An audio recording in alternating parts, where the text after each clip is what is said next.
Ben and Mark were colleagues at a big IT company. They weren't close friends but often chatted during lunch breaks. Both were married, Ben to Linda, and Mark to Susan, and both had secrets. Instead of focusing on their families, they spent their free time online, chatting with women on dating apps, pretending to be single and carefree. At home, Ben's family was far from happy. His teenage son, John, recently got suspended from school for sharing inappropriate photos on his phone. Ben and Linda didn't address the problem.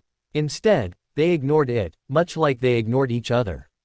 They always kept their phones hidden, avoiding eye contact and real conversations. Mark and Susan's home wasn't any better. Susan often felt lonely because Mark was always glued to his phone. She suspected something wasn't right but never confronted him directly.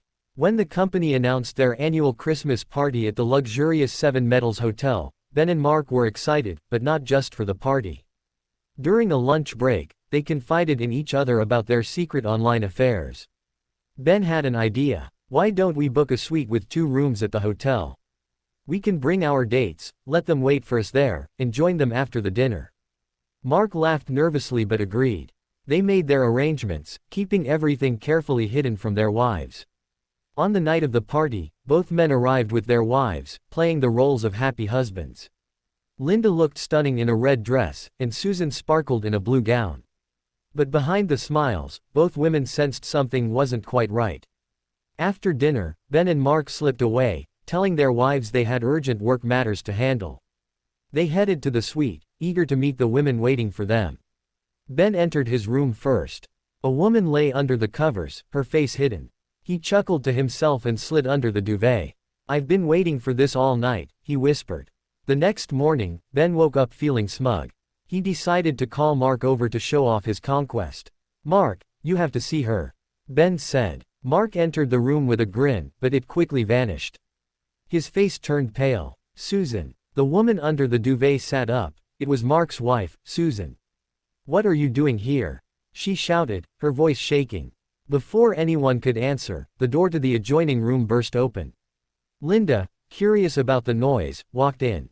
She froze when she saw Susan sitting on the bed with Ben. But then her eyes landed on Mark, who stood disheveled and wide-eyed at the doorway. "Ben," Linda whispered. Ben turned to Mark, who was standing next to another woman, the same woman Ben had spent the night with.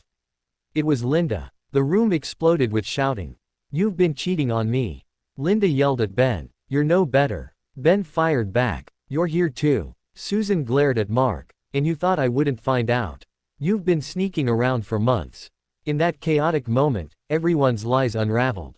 Susan admitted she had joined a dating site because she felt neglected. Linda confessed she had been chatting with strangers because Ben never paid her attention.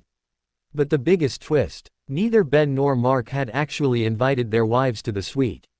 Susan and Linda had both discovered their husbands' plans and decided to teach them a lesson. They had posed as the side chicks, knowing full well what was going to happen. The fallout was messy. Ben and Linda decided to go to counseling to try and repair their marriage for John's sake. Mark and Susan, however, couldn't recover from the betrayal and chose to separate. The Christmas party that was supposed to be a joyful celebration turned into a harsh lesson about honesty, trust, and the dangers of neglecting loved ones. As for Ben and Mark, they learned the hard way that secrets always have a way of coming to light, and sometimes, the people you think you're fooling are 2 steps ahead of you.